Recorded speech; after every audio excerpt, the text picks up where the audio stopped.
You walk into the family home for the holidays and within 10 minutes you feel it happen. Your voice shifts slightly, your shoulders tighten. You start explaining yourself too much, or you go quiet, or you become weirdly sarcastic, or suddenly you're 12 years old again in a body that pays taxes. Someone says one sentence, maybe harmless, maybe not, and your brain reacts before you even decide how you feel. You promised yourself this year would be different. You're more mature now, more self-aware. Maybe you've done therapy, read the books, built a life that fits you. And yet, at the dinner table, you're back in the same role you've been playing for years. The responsible one, the peacemaker, the clown, the disappointment, the invisible one. If this feels painfully familiar, you're not weak and you're not failing at growth. You're running into a psychological phenomenon that is so common it might as well be a seasonal tradition. And by the end of this video, you'll have a simple way to recognize when the family script has hijacked you, interrupted in real time, and leave the gathering with your dignity intact instead of spending the next week replaying the conversation in your head. And in a few minutes, I'll share a counterintuitive insight that changes everything. The goal is not to win an argument or become a new person at the table. The goal is to stop letting the room decide who you are. Let's name the phenomenon so you can see it clearly. I call it the family role snapback.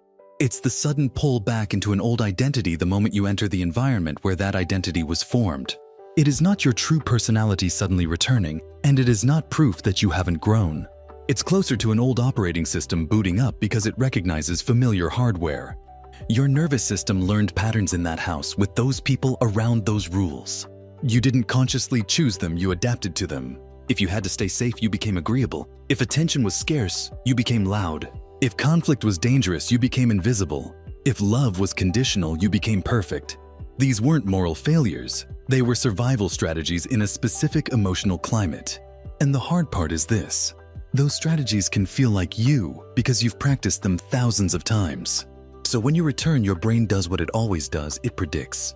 It tries to minimize risk by using the most familiar script. Think of a family gathering like a stage play that has been running for years. Every person has a role. Not because anyone announced it, but because the system needed stability.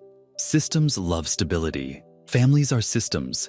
And when you show up, the system tries to restore the old balance, the old choreography, the same lines, the same cues. That's why even kind families can trigger snapback. It's not only about cruelty, it's about familiarity. Your body recognizes the context and says, I know how to be here. And before your adult self even sits down, your older self is already on stage. Now, why does it feel so intense, like you're possessed? There are a few simple reasons that make it feel personal even when it's predictable. First, your nervous system stores emotional learning in a faster channel than words. You can understand your family dynamics intellectually and still feel the snapback because the learning lives in your body. Tone of voice, facial expressions, tiny pauses, the way a room feels when someone is disappointed. Second, families often have unspoken rules about belonging. Maybe you learned that love is earned by being useful, or by not being a burden, or by never disagreeing. When you come home, those rules get activated, and the threat your brain senses is not, I might lose an argument, it's I might lose belonging. And humans will trade a lot of truth for belonging if they feel it's at stake. Third, your family has a memory of you, sometimes a very outdated one. Even if you changed, they might still treat you like the person you used to be, because that person fits their mental map. And when people treat you like an old version of yourself, your brain often cooperates, not because it's true, but because it's efficient. You start answering to the old name tag. You become easier to predict. The system relaxes. The cost is that you leave feeling small, angry, or ashamed, and then you blame yourself for reacting. This is where the stakes are hidden. Family role snapback doesn't just ruin a dinner. It quietly shapes your self-respect, because every time you betray your adult self to keep the peace, a part of you learns, I can't trust me around them. And that erodes confidence in a very specific way. You can be powerful at work, confident with friends, and still feel like a child in one particular room. The danger is not that you feel weird at the holidays. The danger is that you start building your life around avoiding that feeling. You avoid visits, you dread holidays for months, you numb out with your phone, you overeat, you drink, you dissociate, you become performative, or you explode. Or you keep chasing the fantasy that one perfect conversation will finally fix everything. And each time it doesn't, you feel more hopeless. So we need a different goal. Not fix my family in one night, not become untriggerable. The real goal is to keep your authorship, to stay the person you are now, even while old emotions move through you. That's what adulthood actually is. Not the absence of old patterns, but the ability to notice them without obeying them. Here's the toolkit, and it's intentionally small. 4 tools. Each one is designed to work in real time in a noisy room when you're tired, hungry, and emotionally loaded. Tool 1 is called the name tag move. This tool helps you spot the role you're being pulled into before it fully takes over. The idea is simple. Roles are like name tags people hand you without asking. The responsible one, the sensitive one, the problem, the golden child, the mediator, the one who never needs anything. The first step to not wearing the name tag is to notice it on your chest. So the moment you feel your personality shift, you silently ask, what name tag am I being handed right now? And then you name it in one phrase. I'm being cast as the child, or I'm being cast as the fixer, or I'm being cast as the disappointment. The magic is not in being correct. The magic is that naming creates distance. It turns identity into a role, and roles can be declined. Try it in a realistic scene. Your parent says, "So, are you finally going to settle down?" And you feel that immediate pressure to defend, explain, prove. Instead of launching into your resume, you label, the name tag is the one who isn't doing life right. Just that label shifts your inner posture from pleading to observing. And once you're observing, you have options. Micro-experiment for the next gathering. Pick one role you suspect will show up and write it down before you go. Not to dread it, but to recognize it. Then, the first time you feel it tug, name it silently. Tool 2 is called the time machine check. This is the tool you use when your reaction feels too big for the moment, like your body is responding to something older than the present conversation. The time machine check is one question. How old do I feel right now? Not how old are you, how old do you feel? Because snapback is often emotional time travel. You're 30 but you feel 14. You're 40 but you feel 9. That feeling age is a signal that an old memory network is active. The point is not to analyze your childhood at the table. The point is to bring yourself back to the present. After you answer the question, you do the second step. You orient. You look around and quietly name 3 present facts. I'm in 2025. I drove here. I can leave. I have my own home. I'm not trapped. This sounds almost too simple, and that's why it works. The nervous system doesn't need a philosophical speech. It needs evidence. Present evidence. Let's make it vivid. Your uncle makes a joke at your expense. Everyone laughs. You feel your face heat up and a shame wave rises so fast it's like drowning. Time machine check. How old do I feel? 13. Orient. I'm an adult. I can choose. This is a joke, not a trial. I'm safe. You might still feel hurt, but you won't be hijacked as deeply.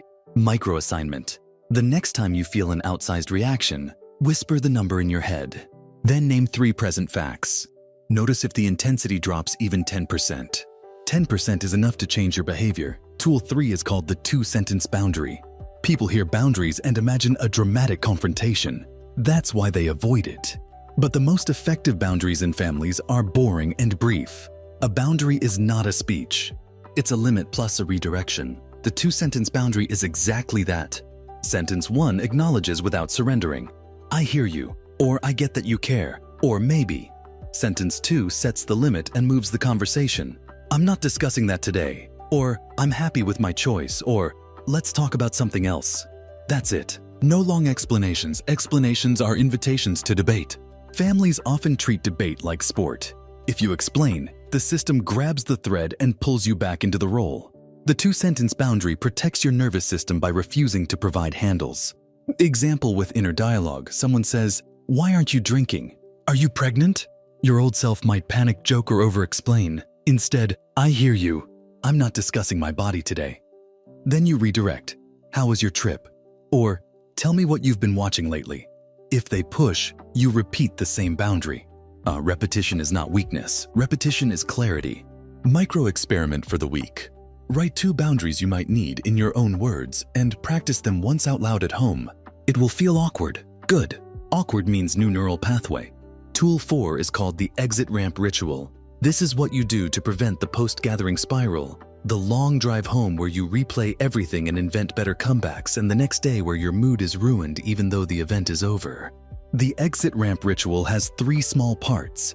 First, you choose 1 sentence of self-validation before you leave the house or before you go to sleep. That was hard and I handled it. Or, I didn't say everything perfectly, but I stayed present. Or, I protected myself. Second, you pick one moment you're proud of, even if it's tiny, like not taking the bait or taking a breath or using your boundary once. Your brain has a negativity bias. It will scan for failures. You have to deliberately feed it evidence of agency. Third, you do one physical reset. A short walk, a shower, changing clothes, anything that signals the scene is over. Your nervous system needs a clear ending. Without an ending, it keeps processing as if the threat is still active. Here's a quick reality check that might land uncomfortably. You are not only fighting your family in those moments, you are fighting your own old training. That training was built to keep you attached, so be compassionate with yourself. If you slip into the old role, it doesn't erase your growth. Growth is not a straight line, it's a relationship. You return to yourself again and again. And if you want a comment prompt that actually helps you feel less alone, pause for 1 second and answer this in your head. What role do you snap back into most? The fixer, the invisible one, the good one, the rebel, the one who can't do anything right. If you want to, write it in the comments in one phrase, not your whole story, just the name tag. You'll see how universal this is, and that alone reduces shame. Now let's close the curiosity loop from the start, the counterintuitive insight. The goal is not to become a different person in the room. The goal is to stop letting the room assign your identity. When you can say internally, this is a script, you stop treating every comment like a verdict. You start choosing small actions that protect your authorship. Naming the role, checking the time machine, using a 2-sentence boundary, and landing the plane afterward. That's the protocol. And here's the deeper philosophical layer that matters around the holidays. Family is where your first self was shaped, but it doesn't get to own your final self. You can honor where you came from without living inside it. You can feel love and still choose limits. You can feel old pain and still act from adult values. That is what it means to grow up emotionally. Not cutting off your past, but refusing to be run by it. So the next time you walk into that familiar room, you don't need to be perfect. You just need to stay in contact with yourself. Name the name tag, check the time machine. Use 2 sentences. Take the exit ramp. That is enough to change the pattern over time, and patterns change through repetitions, not heroic moments. If this video gave you language for what happens to you at family gatherings and a practical way to keep your authorship, like the video, share it with someone who always feels like they shrink at home, and subscribe to Mind Unlocked, because we're building a toolkit for better thinking, clearer communication, and deeper self-understanding, so you can live from who you are now, not who you had to be then.